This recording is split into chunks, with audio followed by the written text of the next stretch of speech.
In three, two, one. Listeners, welcome to the podcast and welcome back to the podcast. I'm very excited for today's show. We have a guest calling in all the way from Malaysia on the other side of the planet. Her name is Veena Sidhu. And Veena, welcome to the show. I want to say, like, one thing that you cannot deny about you is that you have a lot of passion and energy. And before I even knew you personally, I kind of noticed this about you. So you're kind of the type of person that walks into the room and everybody just notices her. And you don't know why, but everybody kind of sees you in the corner of their eye and they say, oh, that's a really interesting person. Why do you think that is? Wow. Well, first of all, thank you so much for having me on your show, Chris. I'm Mm-hmm. super excited and thank you for that huge compliment. Oh, this is a really good question. I think very early on in my 20s, even in my late teens, I experienced a lot of unhappiness when people were in college or in university and then in the workplace because no matter where they went, people kept telling them how to live their lives. You got to be in school, you got to do this, you got to pass this.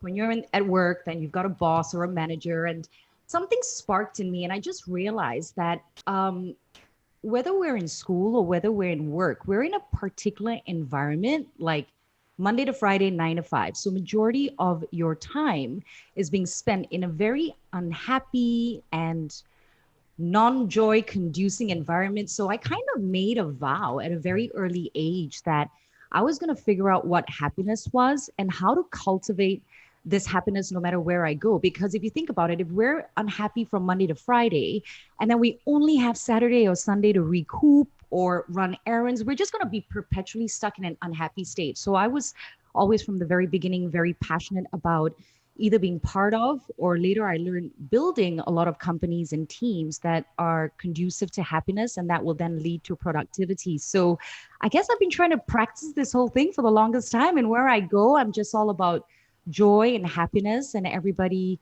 hopefully being able to operate in their genius zone. One of my personal success mantras, and I'd love to give kudos and Gay Hendricks. If you've heard of Gay Hendricks, he's amazing. He's a Mm-hmm. mentor of mine. Is to my mantra is I expand in love, success, and abundance every day as I inspire those around me to do the same. So I just kind of try to take that wherever I go. And life is too short to not have fun, don't you think? Amen. It's definitely Yeah. too short. Um, Yeah. so could you remember a moment when that maybe shifted for you when you were younger?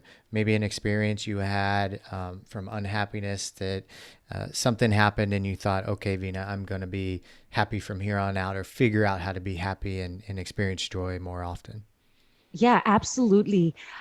It's probably going to sound like a really simple moment, but I was about 27 or 28, and I was the editor in chief of a huge medical journalism magazine over here. Okay. And I was one of those people, I come from a military background. My dad was a colonel in the army. So my whole philosophy is if you show up, you're going to show up for work and you're going to do it good.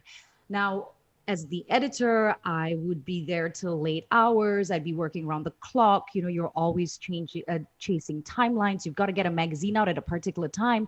And I remember the general manager started this new program at the workplace where everybody had to come in and punch their card in a machine to say what time they came in. Mm-hmm. And then at the end of the month, he'd put a piece of paper on a board and it would be like percentage lateness, so then it will have everybody's name in the company and their Mm. percentage lateness. And I would come in at 9:07 every day, maybe, or 9:05 or 9:10.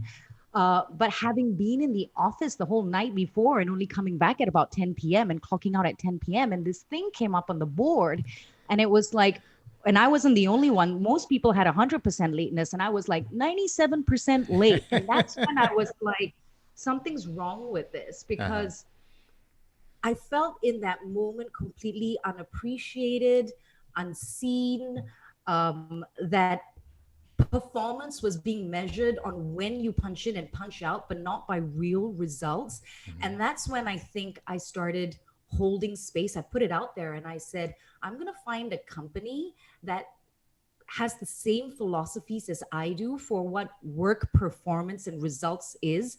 and also one that places importance of happiness. So I put that intention out there.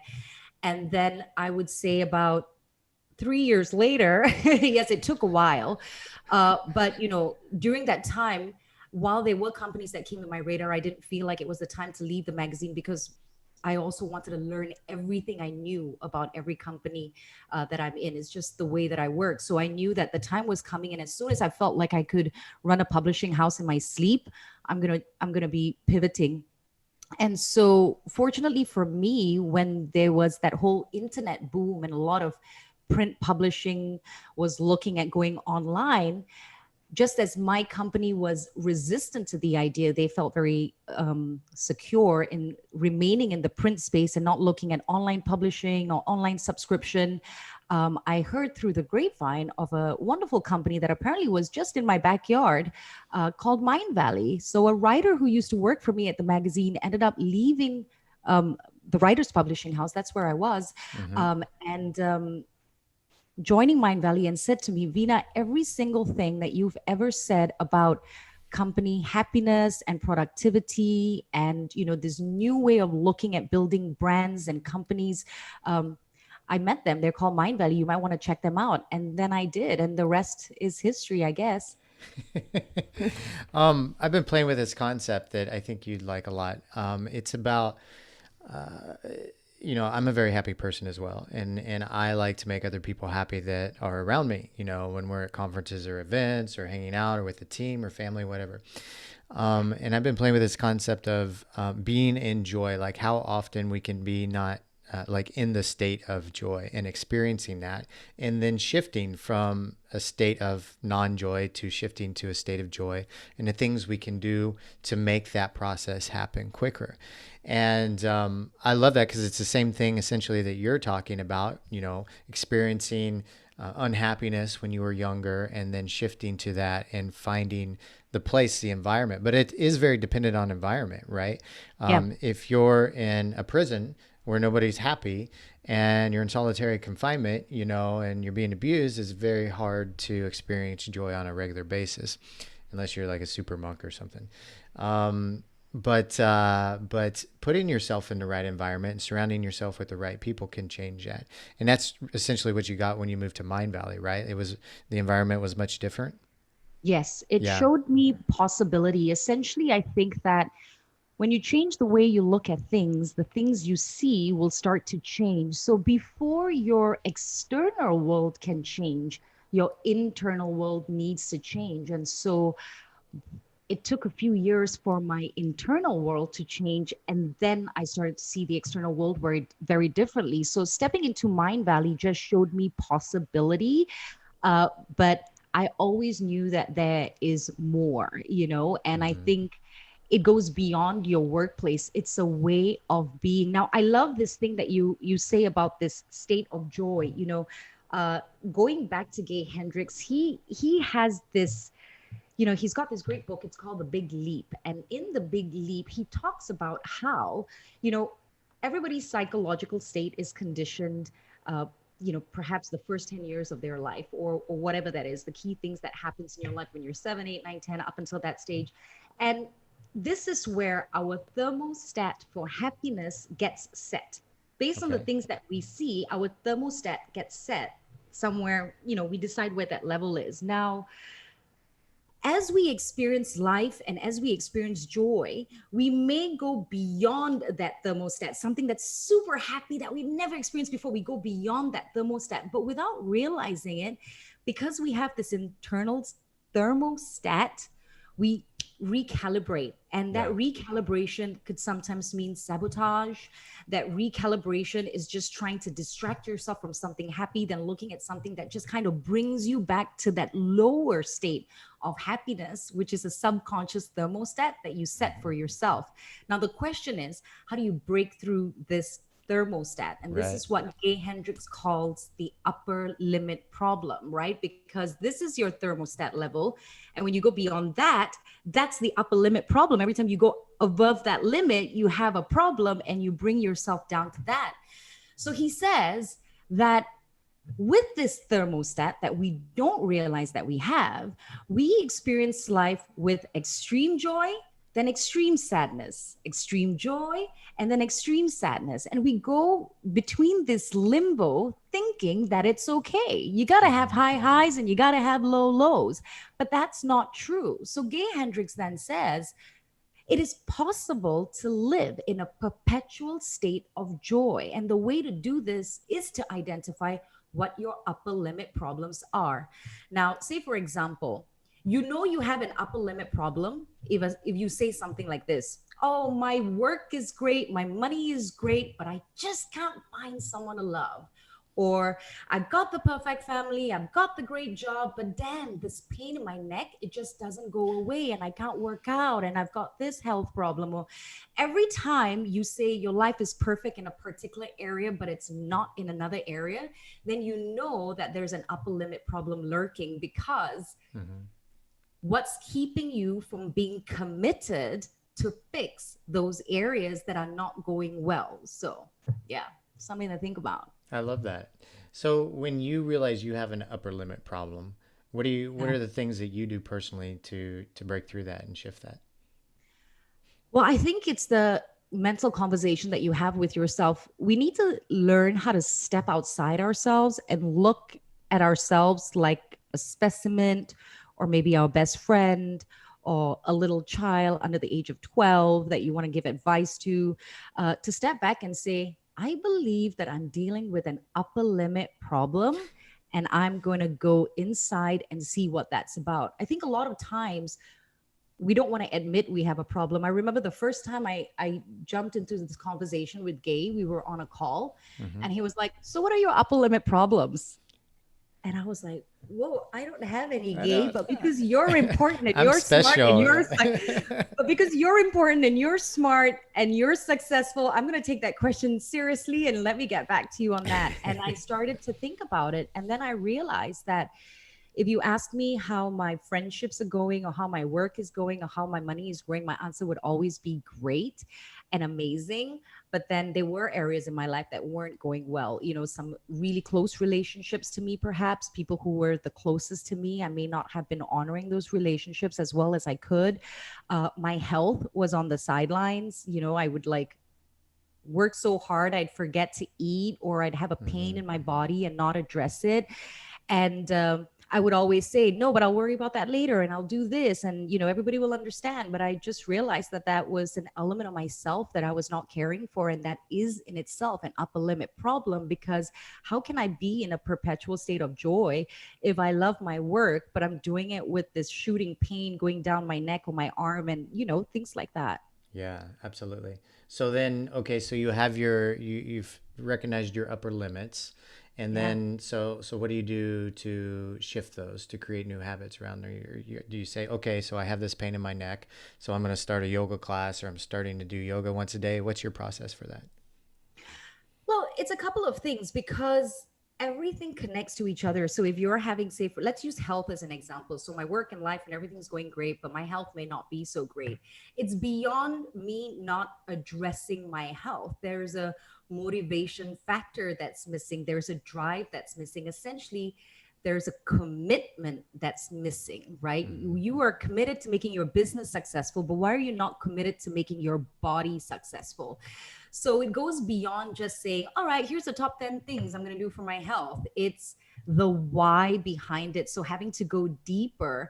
And then when you understand that this is a form of self sabotage because you haven't broke through your upper limit problem, going deeper means identifying the things that do bring you joy and how do you go deeper in that. So the I know this sounds a little bit complicated, but it really is so simple. So, like, and I have to go back to Gay again because he's a huge influence in this space. And I think everybody who's listening right now should check out Gay Hendricks and his books. And so, there we operate in four states. We have our zone of incompetence, our zone of competence, our zone of excellence, and our zone of genius. Now, Okay. a lot of times we're stuck in that first three. We're operating in our zone of incompetence, we're having our zone of competence and our zone of excellence. But the more we just operate in this state, it will never bring us joy because we're not truly living in our zone of genius. So trying to figure out that zone of genius is the journey that you need to get at before you then even say, here are the problem areas in my life and I want to fix it, because you want to start to live in your zone of genius 100% of the time, not just 2% of the time or 5% of the time. So the work that you need to do is to figure out where you feel like you're in a zone of genius, where nothing feels like work, where it always feels like play, and you're in a state of joy. Get to that state, and that somehow is a kind of a catalyst, or it fuels your commitment and focus for the other areas, because you enter into a space saying, I'm going to address this, but you come with joy and love versus frustration or you know any mental blocks. Um, what do you do to keep your mindset strong on a regular basis? What's Venus' process of recognizing when you're not in a good state of mind, and then shifting to that? And also, what's your process of continually growing your mindset and expanding your mindset? Oh, that's like three questions in one. Yeah, I know I do that. I got to stop doing that. I try. I love it. I love it. Give them all to me. I'll take them all. I think that human beings are equipped with intuition. It's just a God given gift. And somewhere in life, we mute our intuition. And if you start to harness your intuition, you don't need to sit down and go, am I okay today? Am I in the right state of mind? You almost wake up and already know. And going back to commitment, I think before we want to show up to the world, we need to show up for ourselves. And as soon as we feel like we're off, we need to take the time to stop and do the things that will bring us joy and make us happy. And that, again, by the way, is another process, because without realizing it, we're paired with a lot of guilt. So if you wake up one day and you know you got 10 things you have to do, and you've got a team and companies are waiting on you for stuff, and you're not feeling right and you want to take time out, you just kind of feel like, well, there are people waiting on me, they're this, they're that. But that's the mindset that we have to block, because if you can say, look, I'm going to set aside 15 minutes and I'm going to go 100% in this 15 minutes and do what I need to do for myself. Mhm. Or I'm going to be honest and I feel like I need a whole day, and I'm going to take a whole day, and everybody's going to have to be okay with it. One thing I like to ask myself is like, are we going to have to call the cops, the fire department, or an ambulance for this situation? And if the answer is no, I just kind of take a deep breath and I step back and I just kind of do what I got to do. And to answer the question on what Veena does when she needs some time out, I watch a hell of a lot of TV. Do you? What do you watch? I do anything and everything. So I'm on Apple TV, Hulu, HBO Max, Amazon Prime, Netflix, and I'm just perpetually browsing. And so my state to observe myself sometimes is to also observe what's happening outside at the same time. And then in the background, I'm processing what's going on with me. So that's what I do for myself if I just want to feel like I'm showing up for people too much and not showing up for myself. What do I love to do? I love to watch TV. But when I really need to reflect, where, there's a situation that's come up that's, say, particularly triggering, or maybe a difficult conversation needs to be had either internally or with another individual, then I'll take the time out and I will sit in absolute silence for about 30 minutes to an hour and just see what thoughts come to mind and ground myself that way. Are you meditating during that time, like eyes closed, deep breathing, or are you just sitting in a chair staring out the window? Well, meditation for me is the art of stillness and focus. So it doesn't matter what you're doing, it's a form of meditation. So even if you're walking around the block and you're very conscious about the walk and the things that you're seeing, that's walking meditation. That's a form of meditation. So I sit in silence. I do close my eyes. I take a lot of deep breaths. I let my thoughts flow. Mhm. Sometimes I open my eyes, then I write stuff. But the fact is, I've decided to focus on what's going to come through. And that art of focus is meditation in itself. I like that. Um, is this something you practice on a daily basis? Yeah, I watch a hell of a lot of TV every day. No, no, no. Like, are you? So you doing? I guess you could say traditional style of meditation on a daily basis when you wake up, go to bed, sort of thing. Well, not necessarily when I wake up or when I go to bed, but at some point during the day, I definitely take some time out to sit in stillness and see what's being channeled. So that's definitely something that I do every single day. I kind of tap in and say hello to me, and I have a little speech for how I want to show up for the world. And then I just kind of do that. Okay. Do you use a visualization process too when you meditate? Only when I feel like I'm dealing with a specific problem. So if there is an issue that kind of like I'm not sure, should I go left or should I go right with this issue, I sit in meditation and I imagine either scenario Hmm. and I see the sensations that go through my mind or my body, and then I make decisions based on that. So that's the only time I would do any kind of visualization, when I'm imagining current scenarios and Hmm. trying to understand how I feel about those decisions on a deeper level. Where do you get your passion and energy, Vina? Is this something that you had when you were a little girl as a baby? Inherited maybe from your father since he was a commander in the military, right? Colonel, he was a Colonel in the colonel in the, military, yeah. yeah. Um, where does that come from? I think I'm really lucky to have amazing parents, and I come from a very unique family background as well. My parents are 20 years apart in age. So my dad's Wow. born in 1941 and my mom's born in 1960. So that makes them actually 19 years apart in age. And I think their huge age gap introduced a very interesting dynamic in our family. My dad's a very open minded, modern thinking man. And at that time, if you think about it, like in the late 70s, when he met my mom, when she was a teenager, she was being enforced ideas of what a woman should be and how she should live her life. And then comes this guy 19 years older than her who showed her the world and that she could be whoever she wants to be. So we grew up in that environment. And so we had my dad for all the structure stuff, and then we had my mom for all the fun stuff. And with my parents, they're both artistic. My dad loves to read and write. My mom loves to draw. She became an entrepreneur when I was a teenager. She went into fashion. And we were always encouraged to have a voice. My parents raised us to not see gender or race. And so I think that anchoring really helped. So there was a good foundation there. My parents always raised us to say, oh, who gives a damn what other people think? Tell them to go and fly a kite. That's like I remember that so much from my kids. Tell them to go and fly a kite.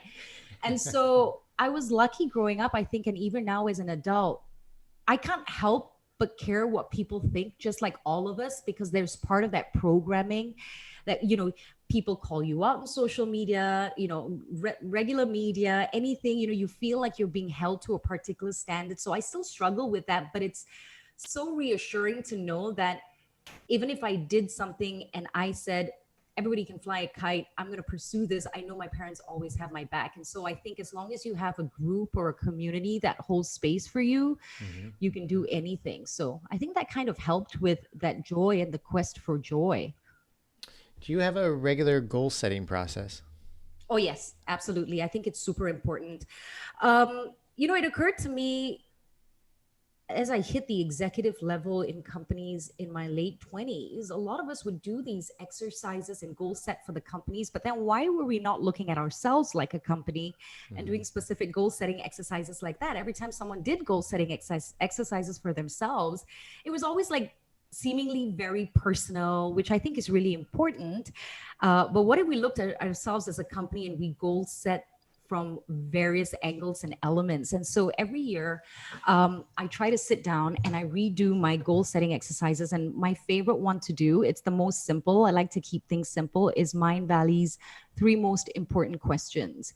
I've been practicing it for so many years and it doesn't get old. It just kind of, it becomes a beautiful exercise to pull, I think, a lot of subconscious thoughts out of you. And what's so beautiful about this exercise is that it doesn't take more than 3 minutes. There's a great YouTube video out there. I think anybody listening can Google Mindvalley three most important questions, and you should see a 20-minute video, instructional video with Vishen Lakiani. But really, the exercise itself takes about 3 minutes, or maybe it's 21, maybe it's 9 minutes, maybe it's 3 minutes for each section. But you get a piece of paper and you break it up into three columns, and that is how I want how I want to grow, how I want to contribute. Wait, hang on a second. What is it now? Let me just pull it out. I know I've Uh-huh. got mine open here. Yeah, it's what I want to experience, how I want to grow, and how I want to contribute. And so you break things down into those three columns. And yeah, I do that every year. And I look at it and I do it with my friends and my family. And then we compare each other's three most important questions. and we try to support each other on those goal setting stuff that everybody's put down for themselves. Someone may have put, I want to learn how to build my business in a particular way. And then you look at that and you go, oh, I can help you with that. And I'll do that. And I might have something on my list that says, I want to get my neck strong. And then someone goes, oh, I know a doctor that you can speak to, or someone. And then everybody just kind of helps you kind of make your dreams come true. So yeah, that's the Yeah. one goal setting exercise that I do every year without fail. Also, very important to have a support group that can support you in in those goals, right? Absolutely. And so even when I hire for my company, when I work with individuals on my team, the three most important questions is something that I do with everybody as well, because I want to understand their mindset and the way they think. And while I'm grateful that we're working together and they're helping my brand and my business grow, I also want to be able to help them make their dreams come true. So by seeing their list, it really helps me even connect the dots when with how to place them in certain jobs or where to put them, and what will they enjoy and what can they learn from that will then tie back to their three most important questions. And I can imagine that makes them feel like they're important in your life as well, too. Yeah, and I like to call these dream talks, and I've been doing them for so many years. And so once a month, I'll sit down with someone on my team, and we'll just talk about what their dreams are and what they've been going through in the last month. And let's pull that sheet out again, and let's see if there's anything we're checking off here. Hmm. Yeah, Very cool. Very cool. yeah. Um, let's see. What are you learning about these days, Vina, that is kind of surprised you? Like, you've been in the personal development space for a long time and now you have your businesses. What's something like I'm constantly fascinated with like neuroscience and everything that comes out about neuroscience, new studies. I'm just blown away. I'm reading it. I'm soaking it up. I'm teaching people. So what's something that's come across your plate that has really kind of shocked you, and something that you have a bit of a passion towards, and but helps you learn and grow as well? That's a great question. So 2020 has been a very interesting year. Don't you think so, Chris? Boring. Most boring year I've ever had. I read somewhere that there was this. It was a picture of all the clearance items in like a supermarket, and there was like 2020 journal. All the 2020 journals were in the clearance bin. Nobody wants a 2020 journal. Uh-oh. Well, you see, so 2020 has been super interesting, and interesting in the sense for me personally was because at the end of 2019 I made a very conscious decision that starting 2020 I was going to cut my work in half. And cutting my work in half and cutting my time in half, meaning I was only going to work maybe 15 to 20 hours a week, Hmm. and I was going to commit to seeing what came through when I had this additional space in my mind and in my life. And I knew something was coming through. Little did I know that something was COVID-19, which in a sense at first was a complete blessing. Well, it was a complete blessing through and through that I had the available time, because with lockdown, my son wasn't in school, and suddenly I had to be there all the time with him around. And so I got to spend this amazing quality time with him, and we did a lot of fun stuff. And so being available for that was good. And then he goes back to school. I mean, lockdown's lifted, goes back to school, and I still have this time. And I go deep into my mentorship with Gay Hendricks. I decide that, look, I'm just going to go really deep right now and see what starts to come through. I mean, like, let's go deep on these upper limit problems. Let's try to figure out, like, how can we enhance the genius zone? And so the first thing that really shocked me for 2020 was me realizing that I thought I knew who I was, but there was so much more to Hmm. Veena. So it was really good to go deep and see new sides to myself, like how I want to show up in my business and how I want to operate. And so that's where I made a conscious effort that, so midway through 2020, I was like, everything that I do is going to be 100% in my genius zone. And so I know what makes me excited, and that's content, that's education, that's positive programming. I decided I'm going to enter the space of positive programming. Now, I know I probably can't use the word programming because some people might find that a very sensitive word. You're programming people. So I kind of drew the line on who I would work with and what I would work on. And so coming with that, there was a space that I have been exploring, and it's in the kids education space and kids content. And we were really looking at physical products.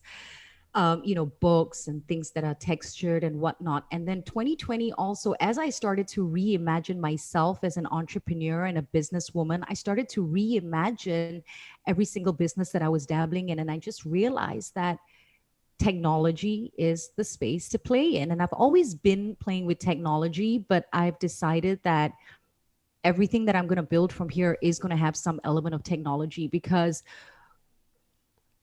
if I was going to go to this kids space book, for example, and I was looking at physical books and physical products, if you think about lockdown, manufacturing can get affected, manufacturing costs get affected, shipping, shipment, this, that, blah, blah, blah. So Yeah. how do you create a product that can transcend all of that, right? So, and technology is the answer. I think a lot of us knew we were getting closer to um, this technology point. And I think that time is here, and 2020 has just showed us that. So that's the new thing for me, I think, really going deep in technology. And so even with the businesses that I consult in, my consulting focus has also been now pivoting more towards technology, looking at the apps, looking at the platforms, um, and yeah, some of that kind of fun stuff. 2020 has been such an interesting year, hasn't it? We'll never forget this Yeah. one.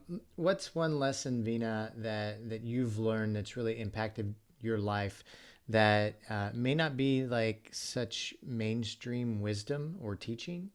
So now, meditation's a big thing, personal growth, health, quotes from Tony Robbins, Vishen Lakhiani, are kind of mainstream these days. What's something that came across your plate that kind of surprised you and had an impact on your life that wasn't so mainstream? Gosh, you mean for 2020 specifically? No, just in your life In anytime. my life? Yeah. Yeah. I think the most obvious thing, and I'm seeing it now as I connect the dots backwards, is never burn bridges. And Mm-hmm. this is such an important thing that I think a lot of us forget. And when I say never burn bridges, I don't mean just not saying nasty things about people or sabotaging people or cheating them or things like that. Not burning bridges is actually a really huge subject in itself. And I'll give you an example. A lot of times as we're trying to figure ourselves out, we will be unhappy in certain elements and we'll have all these triggers. I think the more grounded you are, the more you actually see peace and experience peace no matter where you go. But prior to that, if you're not grounded and you're not sorted out on the inside, like I said, your internal world tends to reflect what's going on in your outer world. And so a lot of times people could be in teams or organizations or relationships that are not working for them or are triggering them, and choose to blame it on the environment. Now, while they're blaming it on the environment, they might go to somebody else and say, "Oh, I was working for this guy and he's like that," or "I was doing this with this company and they're like that." But without realizing it, whether they hear back that you've said certain things about them energetically, you're already burning bridges. I think if we can have the mindset that no matter where we go, our environment is just always a mirror reflecting to us what we need to know, and everybody's your greatest teacher, even if it was the boss that you couldn't stand, or the CEO that rubbed you the wrong way, or that the business manager you hired to run your company. If you can just kind of thank them and the experience, because it taught you what you like, what you don't like, what you want, what you don't want, where you need to go, that I think becomes such a beautiful energetic vortex that you see that payback sometimes years later, because years later, the people you don't harm energetically or verbally or physically, they come back to you with the proposal or the limb or a network or an introduction or something Mm-hmm. that now makes sense for you where you are in your life. And so everything flows in that nature. So it's so hard to understand the concept of not burning bridges when you're very young, because you're just kind of bashful and you've got this grit and you want to go. And then you only learn later on in life that, oh damn, I wish I could have. It's like sun damage. It's like you don't want to be in your 50s and like, damn it, I should have used sunblock. Like in your 20s, you don't get why they tell you to use sunblock. In your 20s, you're not going to get why someone's going to say don't burn bridges, see the blessing in this situation. But I think if you can take that journey, yeah, so I would say that's the number one thing. Because now when I in my late 30s. I'm going to be entering my 40s in a few months now. Oh God, Congratulations. the reward. Thank you. I'm so excited. Yeah. Go out with a bag. You know, Yeah, I see the rewards. 40s is when we become legends, right? So 20s Oh you have yeah. adventures, 30s you become men and women, 40s is when you become legends. So Yeah, congratulations. absolutely. Thank you. And I think a lot of us in our late 30s also kind of go through that where we were like, look, I've been operating in my zone of competence and my zone of excellence and I've been doing it so well and what got me here, I don't believe is what's going to get me there because what's next? And so I think as we're in our late 30s, this is where we really want to reimagine our lives and be able to compartmentalize our talents and skills and joy and then make that huge pivot, hopefully with confidence and authenticity in our 40s and beyond. I just turned 42, by the way. So Oh, that's why. 40, congratulations. 40 also, not 42. Sorry, also. Um, I just turned 40. So Veena, I love the concept of not burning bridges. This is something also that I've worked, very hard my entire life not to do. To always look at the other person's point of view, put yourself in their shoes, understand what they're going through, try to find a civil split or a civil way to go separate ways. But sometimes, even if we're not burning bridges, people burn our bridges. And so, within the past couple of years, I can think of a couple people that have burned my bridges. And so it doesn't make me want to really care too much about like whatever they're up to or whatever things they're on to the next. So has anybody ever burned your bridge? And then how do you handle that energetically within your own mindset? How do you handle that if somebody burns your bridge and you just don't care to ever engage or work or think about that person anymore? Yeah, of course, people have burned my bridges. Damn. I mean, looking back, who doesn't do that? And I'm sure despite me saying I don't plan to burn bridges, I'm sure I've burnt bridges along the way myself. Yeah.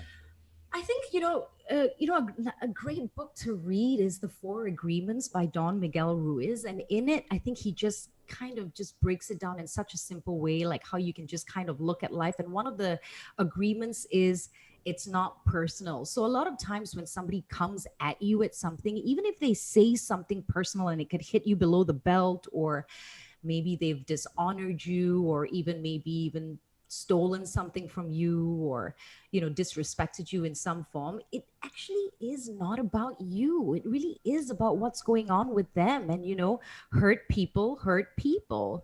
And so I think I'm not going to be a sucker for abuse, so I'm not going to sit there and take crap from someone, but I can send them love and walk away. And like my parents said, go fly a kite and do it over there, and fly a kite over there, and I'll fly my kite over here. And one day, if our winds cross again and we meet and we're in a new phase, because I believe we should give people chances. We're always changing, we're always growing, we're always evolving. If your paths cross again, just always be open. Listen to your intuition. Do you feel good about this person? Do you feel bad about this person? Do you feel like anything's changed? And then just have the discernment and make it from there. But I don't think we need to get hung up on, I think a lot of people get hung up on, does the world love me, or what do people think about me? But I think at the end of the day, if you just love yourself and you are your own best friend, and people can see the love you give yourself, they will want to give that same love to you. Absolutely. I like that. Go fly a kite. You just go fly Yeah, it over go fly there. a kite, man. So I know like you've worked really hard, especially recently, to open up the creativity for entrepreneurship with partnerships, elevating your brand. You're working with the government of Malaysia. And so what are some ways, I think we get as entrepreneurs, as anybody we just get used to doing things our own way, because that's what we know and they've worked and they become our habits. So, what are some ways that you continually stay open and creative to create new partnerships, to create new business, to create new mindsets in your life on a regular basis? Yeah. First of all, I think I can't stress enough how important education is, self education is. And we should, no matter how successful we feel or unsuccessful we feel, we should just always remember to show up with the mindset that there's someone smarter in the room than I am. And we can do this by, being very open when we are speaking to our teams, trust that the teams are smart. You're going to learn something from them, get the online courses to do the, business courses, read up on articles and magazines, go to business masterminds. And through exposing myself with education and reading materials and business masterminds, I started to hear about different ways of how different entrepreneurs operate. And so then my mind starts to get open to possibilities. I think a lot of times we become entrepreneurs and then we learn from entrepreneurs that we think are successful, and then they do things in a particular way, and then we think that's the only way to do it. I'll give you a great example. When I left Mindvalley, I started a consultation company. That's what Dreamcatcher Enterprise was. And so a lot of executives coming out of huge corporate structures, they go into consultation, and then they think, well, I know so many successful consultants, I'm just going to be a successful consultant for the rest of my life. But there's only so much that you can do as a successful consultant. I mean, there are time's a factor, and then revenue is going to get capped if you only have 14 hours in a day to work maximum, or 16 hours, whatever it is. You can only make as much back on the time that you put out. And so I realized that there was a cap there, and so started to speak to people who went beyond a conventional model. And so I kept my eyes and ears open for opportunities. And one thing that hit my radar, I would say a year into starting my consultation company and starting a second company actually called Tribe 47. That's a digital marketing strategy team recruitment based company that was out of Poland. I started to hear of government licenses, So for example, my mindset was, I'm going to be an international consultant. I'm going to work from home. I'm going to jump with companies in the US, in Europe, in Asia. And then I was like, well, I never really thought about what consultation locally could look like and how I could take it to the next level. So I learned through the grapevine that companies could apply for what we call Ministry of Finance licenses. So when you apply for a specific license, then you can deal with the government. I mean, you can't just go to the government and say, I've got a rebranding proposal for you, and then they sign it with you. You have to have a particular license to even be able to present the idea. And then when they give you the contract, you have to put in a bond. You have to put in X amount in a bank account to say, this is my bond and my commitment to this government project. And so I heard about them. I didn't know the details, but applied for the license anyway. Gets approved. And then so that was one thing, being open to opportunities, applying for license. But then the next part came, well, who was going to be the person that was going to execute on this? Now, a lot of times when we are entrepreneurs, we want to be the person that touches and builds everything. But another thing that I learned in a business mastermind, and I have to give kudos to Lee Richter. If you know who Lee Richter is, she runs Lee Richter Communications. She said, why do you always need to own everything that you touch? Why can't you say, I want to do this, but I'm going to give 95% of the business to these guys, trust that they're smart, let them do what they need to do, and I'll keep my 5%. I learn in that process. I make some nice cash on the side, and my brand, my company gets exposure. And so holding space for that, came across a great company here in Malaysia. They call 33.3, three guys, designer, production and music, some of the biggest players in the country. And so they were just starting to go on their own, and immediately the government started going to them for some work, and they had to move so fast on a project that they didn't have time to apply for a license. And then I'm sitting over here going, ding, ding, ding, yo buddies, let me tell you what I got in my little bag of tricks over here. And so I had the opportunity to partner with them, and they get involved in some really great projects. So for example, they're the official drone Intel kind of partners out here in Asia. If you know, Intel as a company have this amazing drone technology, which could be an amazing substitute for fireworks, So it's like you put like 50 drones in the sky and you can do all these amazing patterns. And they had already did a very successful launch with Disney for the Avengers launch out here in Kuala Lumpur, where they kind of like ambushed the sky, and all the Avengers character faces like Iron Man and the Hulk and all of these things were coming up in the sky. And so the government paid attention to that and proposed two big projects. One was to launch Tourism Malaysia in 2020, which was on New Year's Eve. So we got to do the huge light show for that.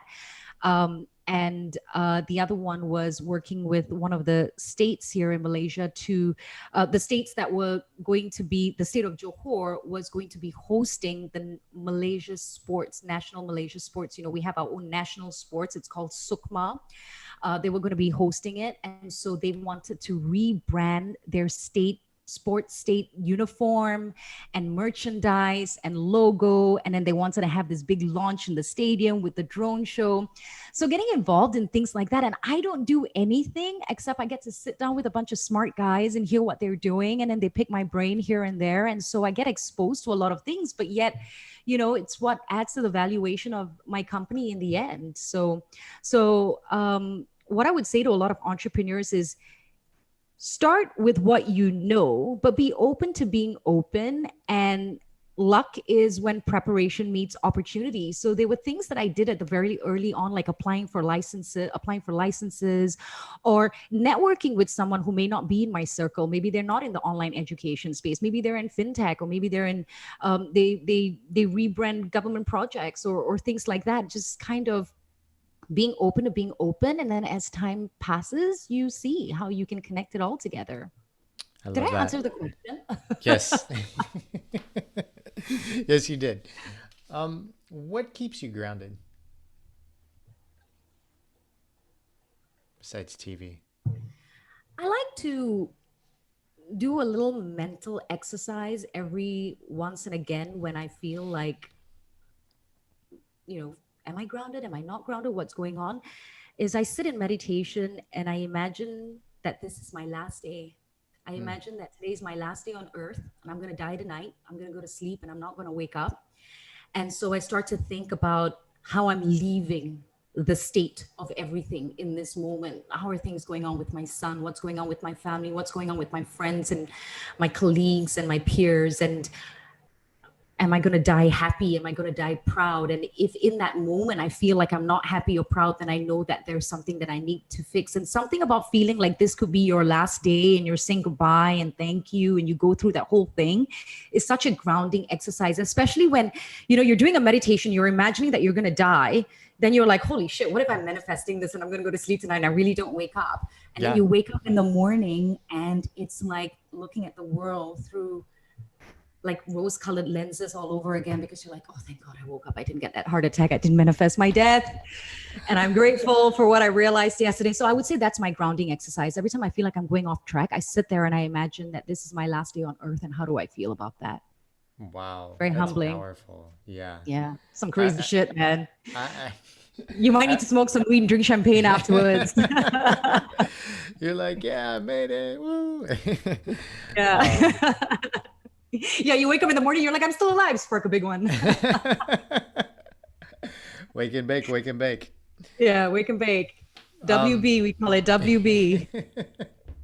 Smoke high, close deals. That's I heard that once at a business mastermind. I was like, Smoke. really? Wow. Get high, close deals. Sorry, get high, close deals. Was it a cannabis mastermind? It was no, No. but it was someone who had a farm. That's for sure. Oh, wasn't Chip, was Someone it? who had already someone. No, no, no. It was Nadeem. Do you know Nadeem? What is Nadeem's last name now? It's From like a Mindvalley. no Nadeem, who kind of had this bracelet thingy that measured your biometrics, and he sold that to Intel. Well, I guess when you sold your company for about 500 million to I someone know who else, you you're can get talking high about. cruise Yeah, deals. Yes, I know he who used to you're talking about. walk around with this great Yeah, that makes sense. Yeah. what do you call those animals? Like they're like camels, he wears this like the This robe. It kind of looks like a those poncho robes. sort of thing. Yeah, Yeah. like a poncho. It comes from some camel-looking animal. Yeah. I don't even know what I was gonna ask you next now. Where do we go off on? Daily routines. Daily routines. Yeah. So being out in Kuala Lumpur, I need to jump on business calls super early in the morning, so that I can catch US before they end their day. So I'm generally on business calls anywhere between 6 to 7 a.m. until about 10 a.m. my time, which is about 4 p.m. Pacific onwards. So I'll do that in the morning. I start my day just jumping on my business calls, speaking to my clients, getting stuff done. And then I take a break, and then I'll pick my son up from school, and then I'll watch some TV, and then I catch up on my TV shows. And then I just kind of tend to get back to work around 3 or 4. And that's when I'm speaking to my business managers that are in Poland and in Germany. So Europe is kind of waking up, and I'm closing out my day. And then I work on my personal stuff in the afternoons, really all the businesses that I'm building and some of that stuff. So my morning goes to my clients, and I take about 4 or 5 hour break, and then I pick up again. So I would say I work about 15 to 20 hours a week generally these Okay. days, as a conscious decision. But I know 2021 means I'm going to go back full time, Right. when some of these tech companies are having to go out, and I'm going to have to build that. So right now I'm just kind of enjoying the next 2 months of continuing to dream. But that's my general schedule. Nothing too exciting. Do you have a regular bedtime and wake time then? Yeah, I do. I probably go to bed around anywhere between 10 to 11 at night. And Hmm. then I'm up by, I probably only sleep about 4 or 5 hours, really. I just wake up on my own and my brain starts buzzing. So I'll probably be up starting 4:30 or 5. And then I wake and bake. No, I'm kidding. And then I just kind of Up keep on all those dreaming. business calls. Yeah. I've got my son, so he tends to wake up quite early in the morning. So we enjoy some quiet time in the morning, and Nice. then the nanny probably comes at about 7 or 8 in the morning, and then I'm on for work, and then he gets sent to school, and then so yeah, that's about it. I do sleep is super important, so I'm very particular about sleep. But my body only kind of needs to have about 5 or 6 max. I can't really go beyond that. Have you always been like that? No, No. not at all. I used to be, before I had a child, I would need 7 or 8 hours sleep. In fact, I would be one of those people who would be like, I cannot operate if I don't get 7 or 8 hours sleep. Okay. But something amazing happened with motherhood, and something happened in the first like 3 months of having my child. I suddenly felt superhuman in the sense where my body, I think our mind tells ourselves things that we tend to believe. When you say, I need 7 or 8 hours sleep, your body believes that. But as a Mhm. new mom, I couldn't sleep 7 to 8 hours a night because my son, and until he was 4, mind you, would wake up every 2 to 3 hours. And so my sleep got very disrupted, but I had to live with this new state. But also, I realized when I had my child, I can't explain what happened to my brain. I felt like I had more than 24 hours in a day. And suddenly I realized that before my child, it may take me 1 hour to do something, but because I have this child screaming in the background, I need to do it in 10 minutes. And I Uh-huh. just found a way to do it in 10 minutes. And if people thought I was uber productive before having a child, I became like amplified in productivity. And so I started to build a world where not only was I uber productive, but I use technology and systems. And I'm a very systems and processes person. That's what I kind of do with a lot of companies. I'm very operational based. So Hmm. I operationalized my life. This is work, this is play, this is dreaming, and set myself up financially so I don't have to have the stress of always trying to make something each month. I'm in a situation where even if I don't work for 2 years, I'm very happy. But that was also planned. I knew I wanted to get to this stage. So yeah, so can do anything I want. And I seem to have more free time as time passes by. The more I do, I just have more free time because I've systemized it. But having a child was a blessing because I wouldn't have realized what it would mean to how I wouldn't feel challenged to step up to the plate if I didn't have a kid in the background. So super hack of Veena is have a baby. Yeah, sorry. Yeah, Super I have a productivity baby. hack, have a baby. Have a baby, but also eliminate that guilt. I think a lot of times we have kids, but we don't want to ask for help. And so I already knew, even when I had my child, that the first thing I was going to do, I was going to hire a night nanny. Mhm. And so 2 or 3 times a week, I hire a night nanny. And so a night nanny would sleep with my child so I could get some sleep. I didn't hesitate hiring a full time nanny Monday to Friday. I'm so lucky to have my parents close by, and I got the help from my parents.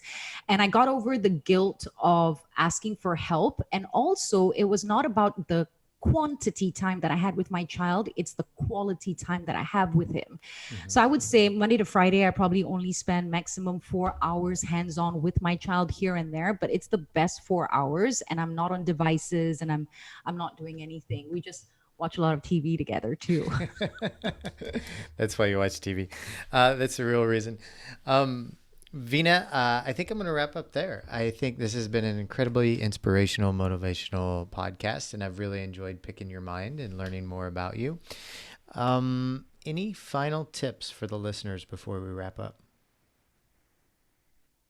Well, I would say just in life, you never want to be the smartest person in the room. Always learn and appreciate, and even be open to reverse mentorship. And reverse mentorship is looking at the younger generation and seeing how they look at culture and strategy. So, you want to learn from people who have made it, who are older than you. You want to learn from people who are younger than you. You want to learn from masterminds. You want to read books.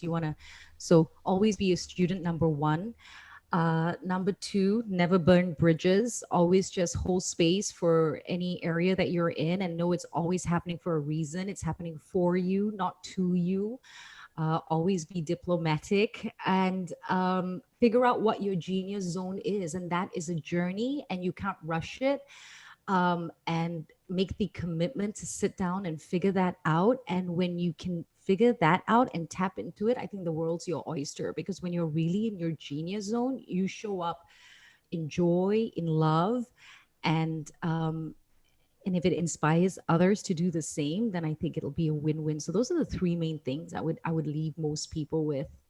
Perfectly And for said. those who are listening and want to figure out what their genius zone is, pick up Gay Hendricks' book, The Big Leap, and his latest book that just came out, Conscious Luck. It is so good. And, you realize that there's a bit of alchemy in it too. You got to do a lot of structured things. You got to plan well, but also be open to alchemy and work with that.